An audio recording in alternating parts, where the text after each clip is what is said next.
Today we're reading the final chapter of the Pagemaster. Now, when we last left our main characters, Richard Tyler, adventure, horror, and fantasy, they had just narrowly escaped quite a few things, including a huge whale, some pirates, and even an army of tiny 6-inch men. Now they're finding themselves face to face with a very beautiful world, and this is apparently fantasy's world, so we'll see what happens next. Fantasy. Using Fantasy's blinking wand as a guide, Adventure bushwhacked a path through a dense tropical jungle that led away from the beach. They were passing through some kind of corridor, but no one knew where it led. Fantasy studied her flickering wand. "Are you sure that yardstick of yours is working?" Adventure asked impatiently. "Well, why don't we just test it and find out?" Fantasy flicked the wand at Adventure. Poof! When the smoke had cleared, Adventure was floating in the air, dressed in fairy clothes. Tutu, ballet slippers, wings, and lipstick. He looked at himself. "You've gone overboard this time, sister!" Adventure snarled. Fantasy studied the results of her magic. "You certainly are one ugly fairy," she said. Adventure shredded the costume with his sword, mumbling threats and other unmentionable things under his breath. As they moved farther into the jungle, the colors began to change. Many new and more brilliant hues fanned out before them.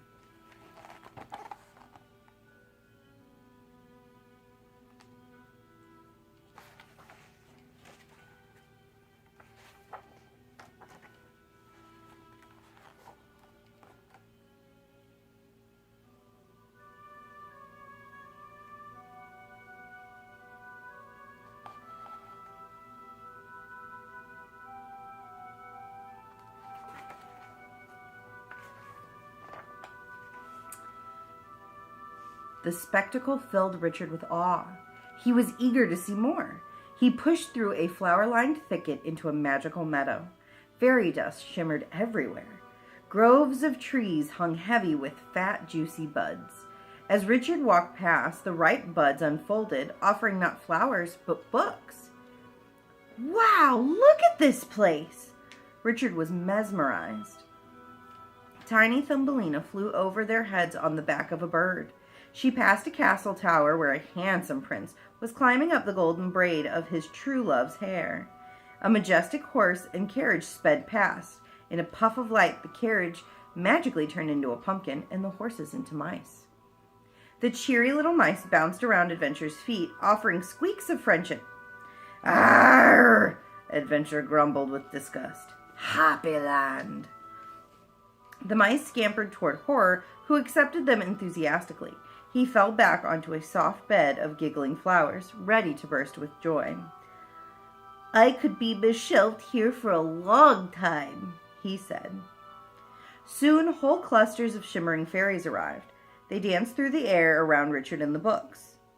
"Hello, my little dearies," Fantasy greeted her twittering little friends. An especially delicate fairy flew down and landed on Richard's open hand. He gazed happily into its warm glow. In a playful gesture, the fairy snatched Richard's glasses. Richard laughed and gave chase. "Hey, my glasses!" Adventure drew his sword. "I knew it! They're all little thieves!" A cluster of fairies descended over Adventure and made off with his sword. "Hey, now they've got my sword!" "Oh, they're just being playful," Fantasy defended her friends. "Playful? I'll show him playful when I get hold of the little..." Adventure clopped off after the fairies, yelling, "Come back here with my sword!" The fairy with Richard's glasses flew up to the top of a rocky hill. Richard, laughing at the joke, chased up the hill after her. The fairies with Adventure's sword entered a mysterious cave at the base of the hill. Adventure, Fantasy, and Horror all looked into the cave, wondering what they would find there. Adventure even lifted his eye patch, hoping he might spot his sword. Inside the cave, a strong wind whipped ribbons of red smoke around rows of sharply pointed stalactites and stalagmites. "It looks scary in there," Horror stammered. "Well, what are you waiting for? An invitation? Is Adventure scared to go in?" Fantasy gave the old seaman a mocking glance. She was sure that he was stalling. "Are ye kiddin', sister? I live for moments like this." Adventure reached for his sword, then remembered it wasn't there. He felt naked without it. Clearing his throat, he led the way into the mysterious cavern with Fantasy and Horror following timidly behind him. Back at the rocky mound above the cave, Richard had gotten his glasses back from the mischievous fairy. When he put them on, he noticed an amazing mountain in the distance. It seemed to be made entirely of books. A radiant light crowned its peak. "Geez, there it is!"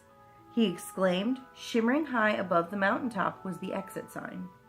Cautiously, Adventure moved deeper into the hot, sticky cave.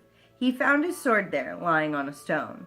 He grasped it firmly and held it with obvious satisfaction. "Aye, it's good to have you back, mate." He slashed it through the air, whacking off one of the stalactites, which dropped down and stuck into the soft cave floor. Suddenly, the whole ground began to tremble and shake violently.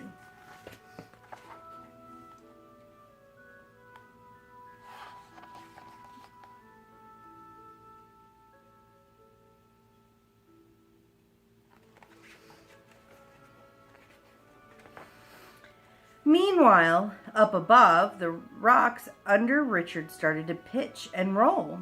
His worst fear had come back to haunt him. "Earthquake!" he shouted. He stumbled over to a broken ivory-colored tree trunk and held on for dear life. In front of him, two huge round rocks rolled upward, revealing a pair of red-hot eyes. Suddenly, Richard realized that he was not standing on top of a rocky hill at all. He was right on the nose of a terrible dragon. And his friends were not in a rocky cave. They were inside the dragon's mouth. The huge stalagmites and stalactites were really the dragon's teeth. Adventure rushed at full speed toward the opening. A fireball shot out over his head just as he jumped out, with Fantasy and Horror right behind him. As the dragon reared its ugly head, it shook centuries of rocks and earth off its gigantic frame, and its roar echoed across the land. Birds took flight, so did the wild animals. Richard's companions had awakened the sleeping dragon, and now somebody had to pay.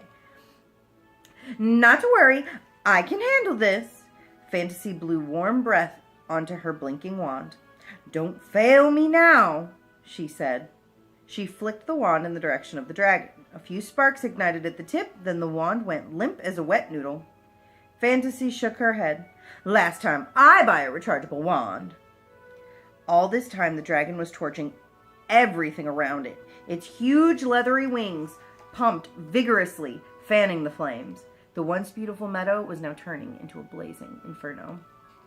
All at once, the dragon jerked its head back, throwing Richard high into the sky. He let out a blood-curdling scream. Fantasy turned to Horror. "Quick! Open me up! Find page 1001! Horror licked his thumb and began slowly flipping through the pages.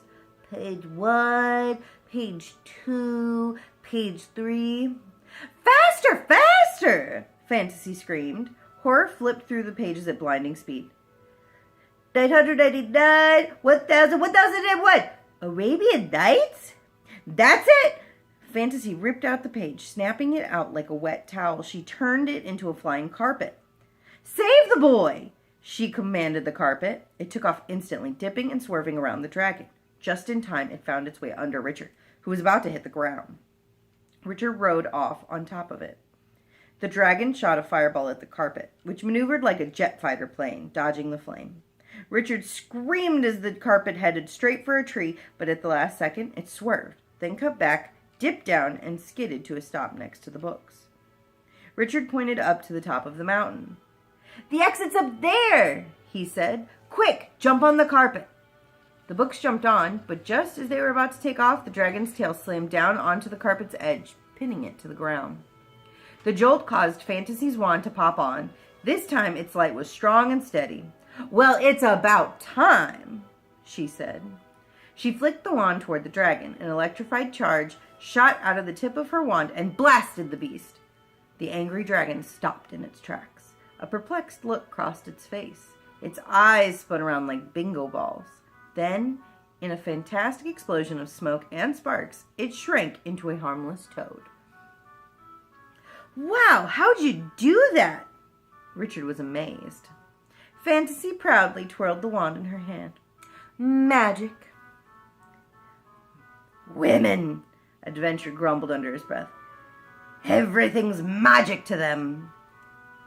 The dragon toad began to croak. Its eyes bulged out and its tail expanded by at least 3 feet.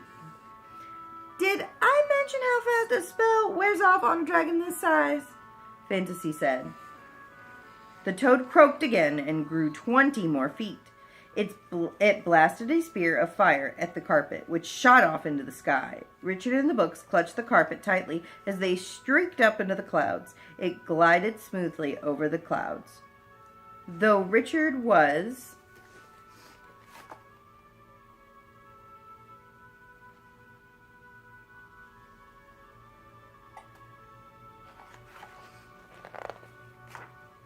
usually terrified of heights, the ride excited him. He almost didn't want it to end. Suddenly, the carpet veered and swooped down lower, taking them over magical cloud worlds filled with giants, genies, and castles.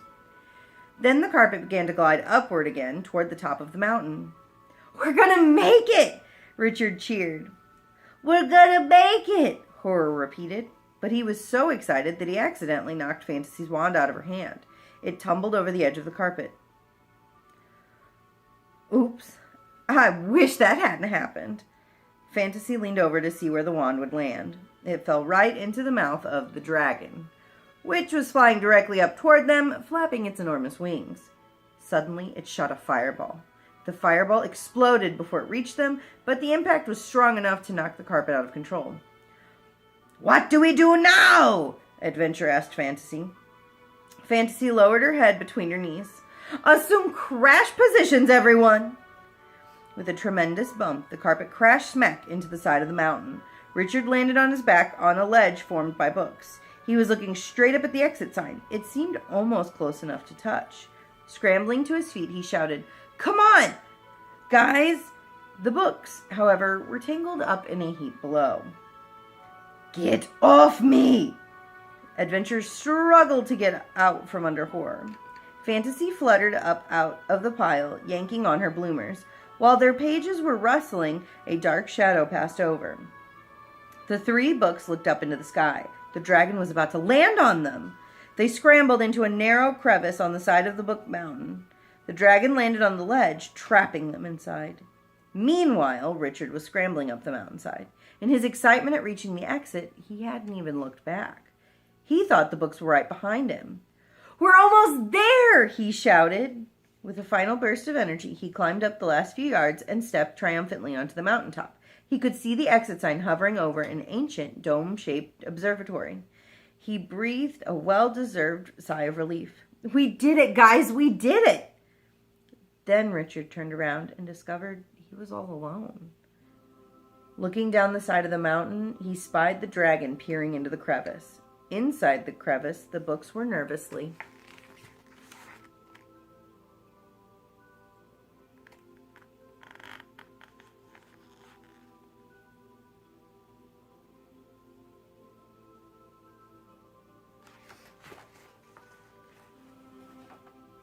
looking out at the dragon, who reared back and shot a blast of flame at them.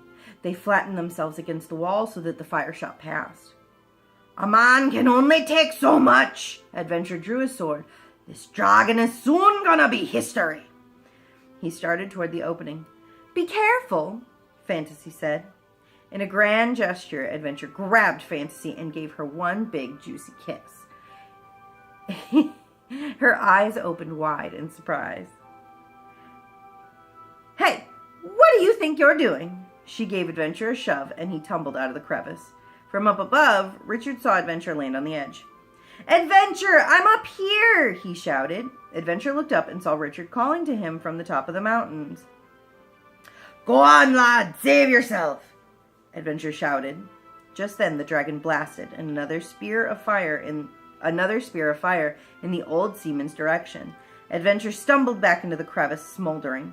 His bandana was burned, and the hairs of his big mustache were sizzling. Horror blew out the flames. Now Richard was caught in a real dilemma. He had made it all the way to the exit. He was almost free. The old Richard would have gotten out of there while he still had the chance. No questions about it. But what about his new friends? Could he just abandon them? Weren't these books important enough for him to risk his 10-year-old neck trying to save them? Help, master! Richard heard Horror's distant wailing coming up from below. Sanctuary! Sanctuary! Richard closed his eyes and made the toughest decision he'd ever had to make. Hang on, guys! He shouted, racing down the side of the mountain. He stopped just long enough to borrow a sword, shield, and helmet from a night skeleton that lay alongside the path. Lifting the sword into the air, he yelled, I'm coming! Richard bounded down the mountain until he and the dragon stood face to face. Though terrified, the boy held his ground, slashing away with his sword. The dragon shot another spear of fire out of its mouth. It exploded against Richard's shield. The books peeked out from the crevice. That's it, boy! Go for the gizzard! Adventure shouted, slashing his sword through the air. Watch out for his tail! Fantasy was nervously twisting Adventure's bandana. Bite him! Bite him! Horror jumped up and down. Richard aimed his sword toward the dragon's soft spot under the lower part of its neck. But before he could strike, the dragon whipped its tail around and snared the boy. His sword and shield fell to the ground as the powerful tail lifted him up into the air. Put me down, you ugly... But before Richard could finish his sentence, the dragon...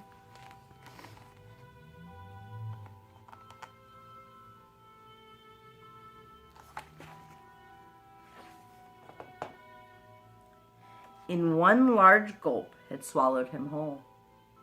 Adventure, fantasy, and horror stared at each other in disbelief.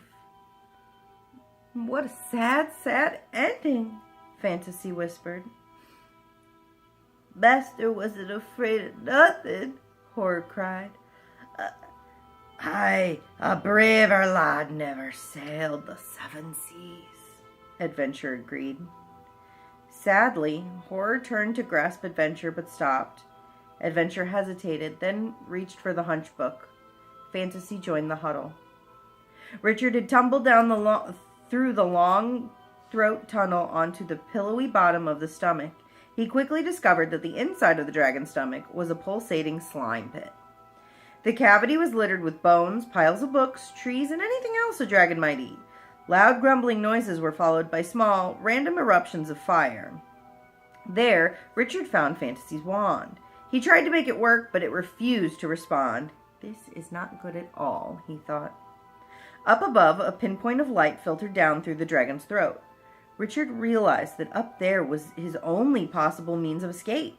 He climbed on top of a stack of books and reached up as high as he could, but the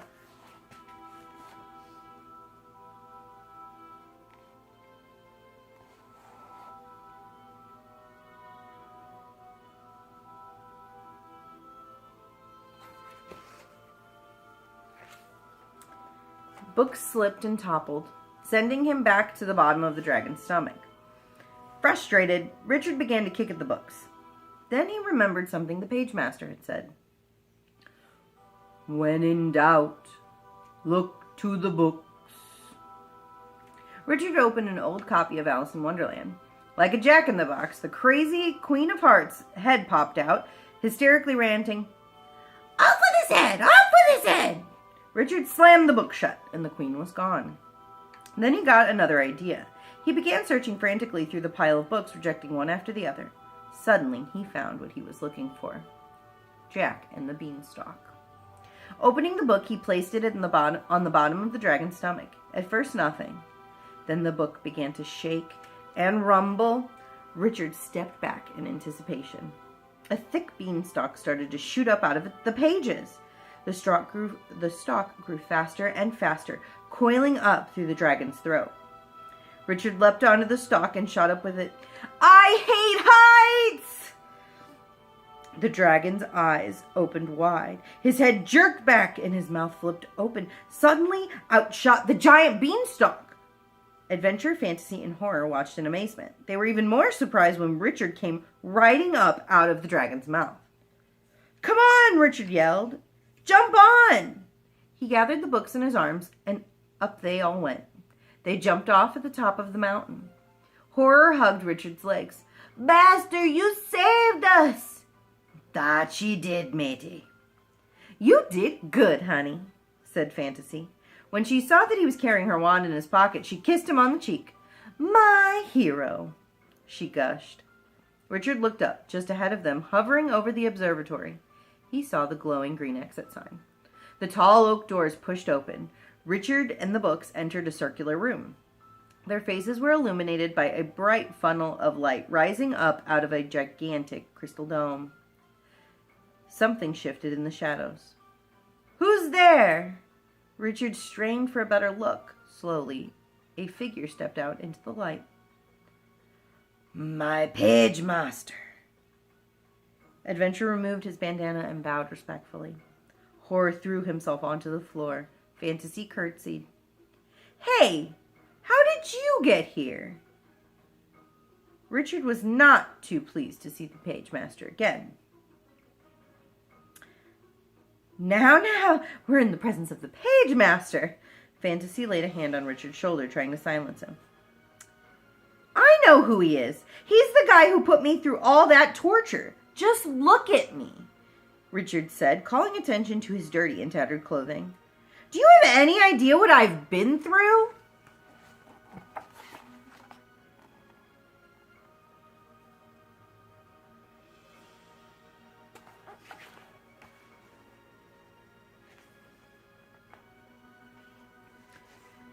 "Tell me." The Pagemaster seemed interested. Richard collected his thoughts. "Well, I was nearly torn apart by a mad doctor. I was made a slave by a bunch of mangy pirates, and believe it or not, I was even eaten by a fire-breathing dragon. Not to mention being tossed, squashed, and scared practically to death." "Yet you stand before me." The Pagemaster's steady gaze gradually overcame Richard's stubborn resistance. "Well, yeah." Horror knelt at the Pagemaster's feet, begging mercy for his disrespectful friend. "He don't mean nothing by it, my Pagemaster. He don't mean it." "Nonsense. The boy is right. I purposefully sent him through the fiction section." "So you admit it?" Richard felt vindicated. "Of course. Think, boy. What kind of an adventure would you have had if I'd brought you here with the turn of a page?" He waved his staff over the crystal dome. The light in it began to waver. A ghostly image of Mr. Hyde appeared inside the funnel, then quickly changed into the gentle Dr. Jekyll, who tipped his hat to Richard. "You prevailed over evil." Other images appeared inside the funnel. Captain Ahab and Long John Silver. Ahab pointed his finger at Richard. "You looked Moby Dick in the eye, boy." Long John Silver looked at Richard and gave him a wink. "You had true pirate stuff, me lad." He placed his big hand over his cutlass. "And don't ye let no one speak any different." Now the Pagemaster pointed his staff at Richard. "If I had brought you here from the start, you never would have found the courage to face your own fears." Richard gasped as the dragon materialized inside the funnel. It blasted a spear of fire mist, then faded away with the other images. "And in doing so, you triumphed and will always triumph." Richard felt good, proud, almost invincible. Fantasy cast a halo of fairy dust over his head. With a wave of the Pagemaster's staff, the crystal dome glowed brightly. Richard gazed into the glass. He was looking down into the library rotunda, where his body lay motionless on the floor. "Hey, that's me!" "That was you," said the pagemaster. "I'm ready to go back now. I mean, we're ready." Richard gathered adventure, fantasy, and horror around him. "Your world awaits." The pagemaster waved his staff. A whirlwind suddenly whipped up above the dome, sweeping Richard and the books into its vortex of swirling light. The sound was deafening, a cacophonous mix of wind, fluttering pages, and murmuring voices. The voices were whispering phrases that now had meaning for Richard. "Fiction from A to Z, where all is possible." "It's the devil of the deep, the white whale." All human beings are possessed of both good and evil. "He's the meanest, most black-hearted."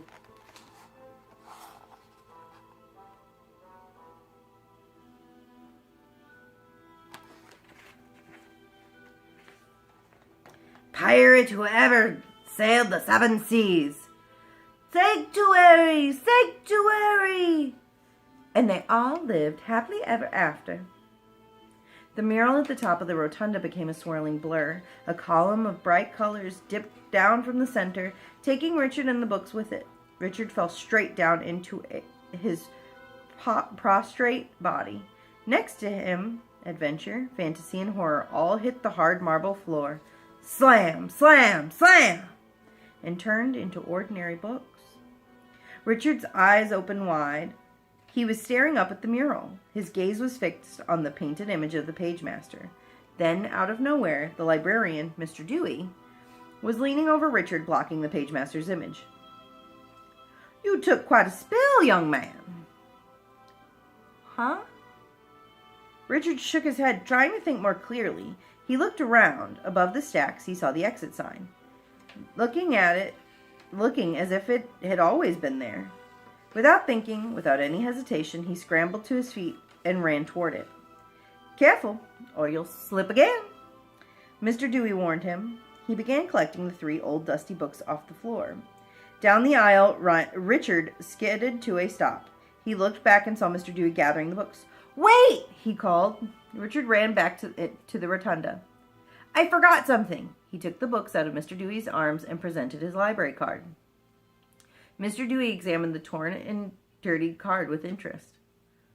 "I'm afraid you can only check out 2 today," he said, removing horror from the top of the stack. "But I promised I'd check him out." "You promised whom?" Richard pointed to horror. "Him. I mean, do you think just this once I could? Please, Mr. Dewey, I really need..." Mr. Dewey raised a silencing hand. "Shh! I have a talent for guessing what people need." He glanced around to make sure that no one was watching, then placed horror back in Richard's arms. Just this once. Richard thanked Mr. Dewey and hurried down the aisle toward the exit. "Godspeed to you, boy!" The rain-washed streets glimmered with the orange light of the setting sun. The storm had passed. Richard rode his bike with confidence down the tree-lined street. The 3 books were nestled comfortably in the bicycle basket. Richard turned a corner. Dead ahead, the bike-riding kids were still gathered around the ramp. Richard stopped. "Look who came back!" one of the kids called.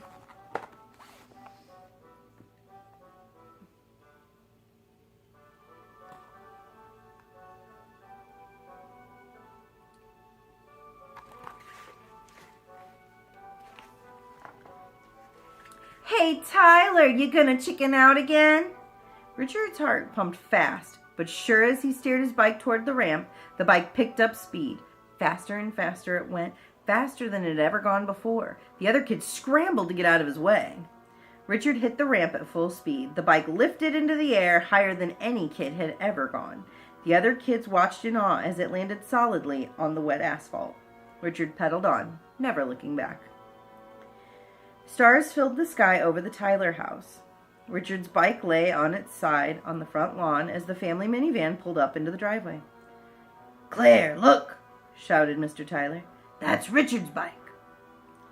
"Thank God he's safe. I was beginning to think we would never find him." Richard's mother breathed a sigh of relief. Suddenly, the treehouse caught their attention at the same time. A warm yellow light glowed from within its walls. "You think Richard's up there?" Mr. Tyler asked. He climbed up the ladder to see. Taking one look, he motioned for his wife to come up too. Inside the treehouse, an old lantern cast a yellow light over a sleeping Richard, and 3 books nestled in his arms. "Poor baby," Richard's mom said proudly. "He looks exhausted. Shouldn't we carry him to his bed?" "Let's let him sleep up here tonight." Richard's dad then covered his son with his jacket and turned off the lantern. Before climbing down, he kissed Richard on the cheek and whispered, "You must have had quite a trip. I'm very proud of you, son."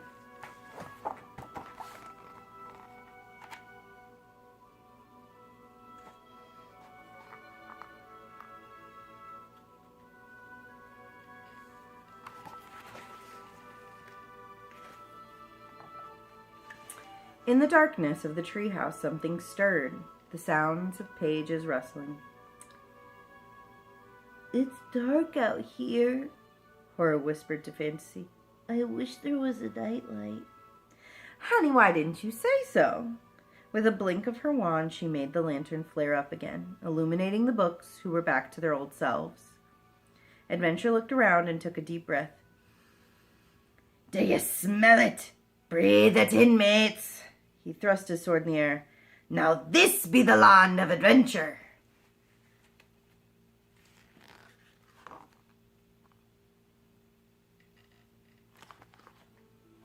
The end.